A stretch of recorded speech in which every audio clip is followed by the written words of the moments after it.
Yeah, I mean, you really bring up an important point there is that the media doesn't really highlight sex worker issues hardly at all. And if they do, it's usually is like a butt of a joke as opposed to actually caring about them at a human level. And despite Spreading politicians, misinformation. I'm sorry. no, you go ahead. Say that again. Sorry. Spreading misinformation and all kinds of shit. Like, the New York Times like hates sex workers. And they've like the New York Times is responsible for like continuously hurting sex workers.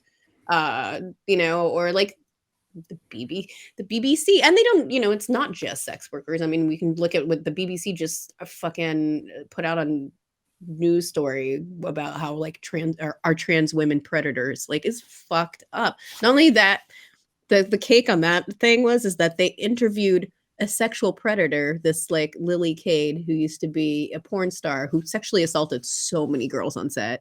So she's like one of the few people who actually got ousted, because like porn, like, you can get called out. See, that's the thing. I'm really critical of sex work.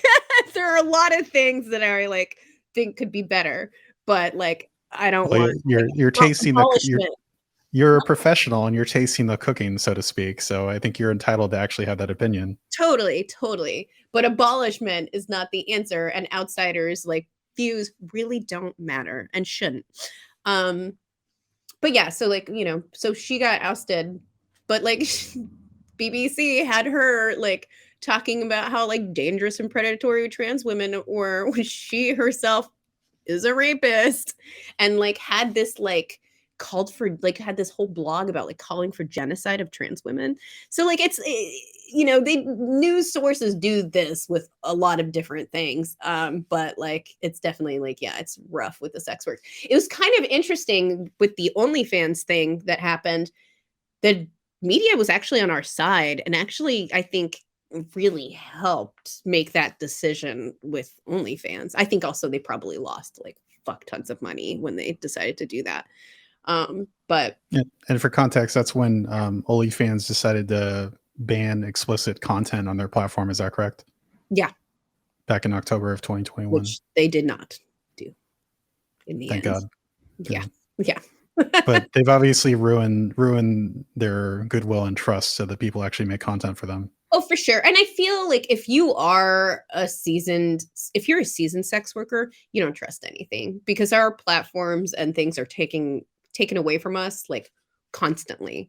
So you're basically always in this kind of limbo. Like, I do feel like I'm established, so I feel like I could start over at any point, but it does suck. It's like this constant sense of insecurity of like your income may vanish overnight, or like, and I'm lucky that I'm really adaptable. So depending on where I lived, or like disability, or like whatever, I've done a lot of different kinds of sex work to morph like what I need or what's available to me at the time. But you have like, if you to make it long like that, it's not everybody has that kind of flexibility or able to do that, or the privilege to do that. Sometimes it's a privilege. But yeah, you kind of have to be like uh, respond quickly and kind of like be there, because yeah, one day it might be the site you advertise on, or it'll be the bad date list that you use, or it might be the site that you host your content on. Like, it can kind of go anyway. We live in a country that's like really anti-sex work, no matter if it's like legal or not. Banks can discriminate, it's legal for them to not serve sex workers, even if you're not that I'm like the legal work is, but even like porn or camming that's legal, like Chase shuts down like sex worker accounts. So it really like make it impossible, to survive and to live. So you just have to be really crafty. That's really it. And also like have a certain amount of privilege, because not everybody can do that, especially if you're newer, building your fan base or whatever. It's not the same, and I definitely noticed that. And it became, I wouldn't say it's estranged, but it definitely, I don't hang out with a lot of porn stars. Like, I have a couple people in porn, but Mm-hmm. I hang out a lot with like a lot of like in-person sex workers, and like there's definitely like even just like a lot of like class divide between myself and a lot of people that I care about and that I was in community with. And when these things happened, like I was able, it was very clear to me like how much easier it was for me than like other folks, if that makes sense. No, totally. Yeah. Um, Sorry, I went yeah. all over the place. No, it's good. I mean, again, it's not a perspective that people hear a lot, and that's exactly why I wanted to talk to you, is because again, the media doesn't really cover the stuff, and they hardly ever give a platform to sex workers. And you know, I'm thankful to have you in my life to educate me. Not to say that it's your job to educate me, but you have educated me a lot about sex worker issues, and so I'm thankful for our relationship and my friendship with other people in the sex industry. I'm very thankful for the perspective. Totally, If because you wouldn't know. There's so much misinformation and a lot like even just like the laws that come into place when you read it, you're like, "Oh, yes, that makes sense." And actually, like it totally okay, like trafficking laws.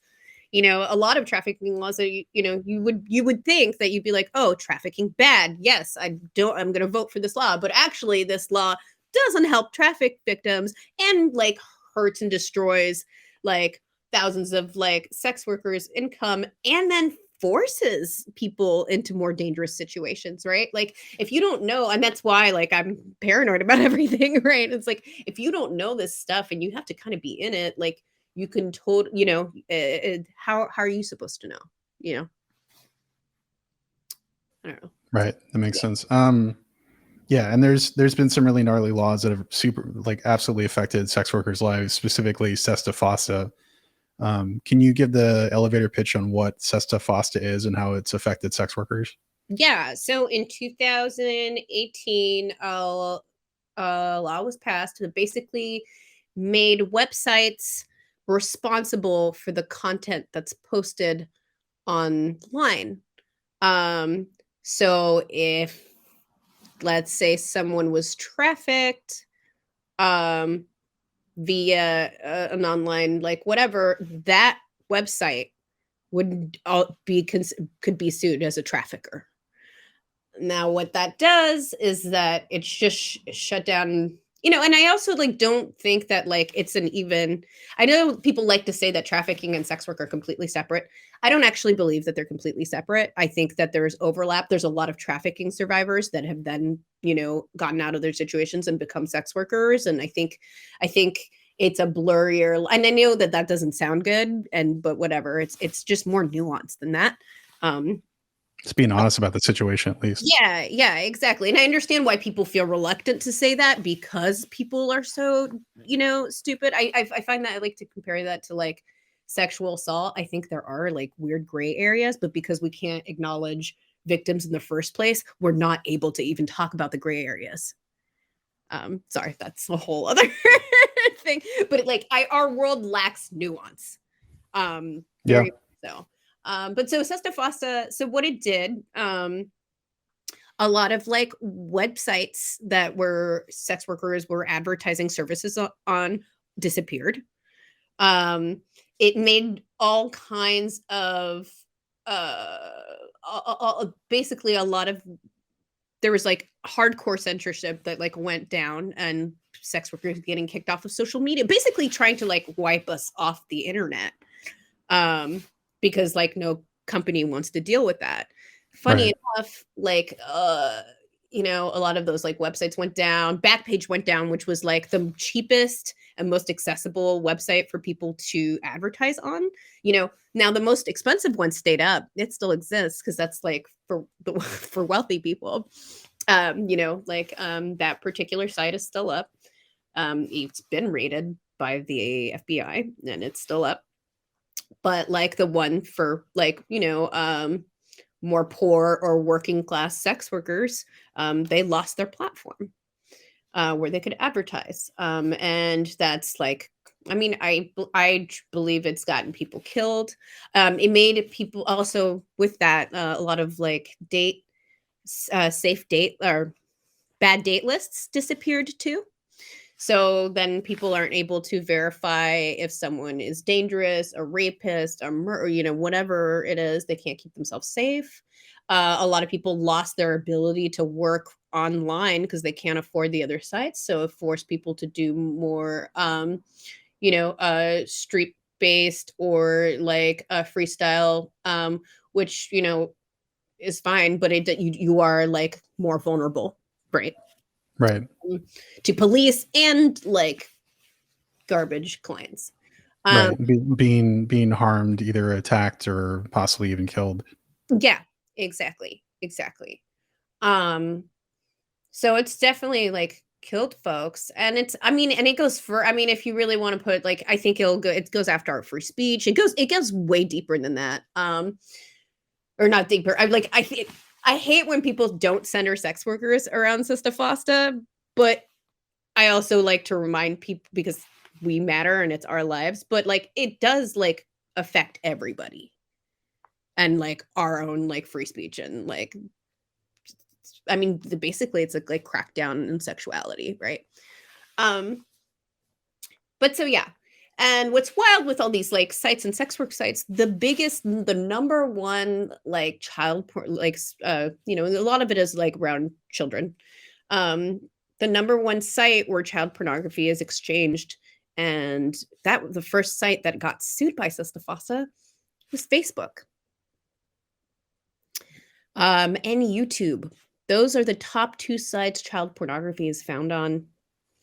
Um, Wow. but no one attacked these because they're not like there aren't associated with sex work. So, and not only that, a lot of these like laws still criminalize folks who are trafficked. Like I like there are like legit trafficking orgs that aren't just like weird and Christian or just trying to abolish all sex work. Um Or QAnon. yeah, right. Yeah. So there are some that are really great. And honestly, like it'd be awesome. I think it would help. I think if sex workers could like work with, sometimes we're not always in the same spaces, but there's more likely to be in the same spaces. Um, but yeah, so they still criminalize trafficking victims, put them through like weird religious whatever, and like it's not in the end, like trafficking victims are get hurt. Also, what we decide, what is like technically trafficking is not trafficking. Um, there was the death of this like woman in New York City, or they were she's an immigrant, working in like a mostly like Asian. I don't know if it was a massage parlor or if it was like a brothel, but they'd been raided by the police like several times. She had been assaulted. This rescue raid happened, and she jumped out of the window and died. Of fear of the police.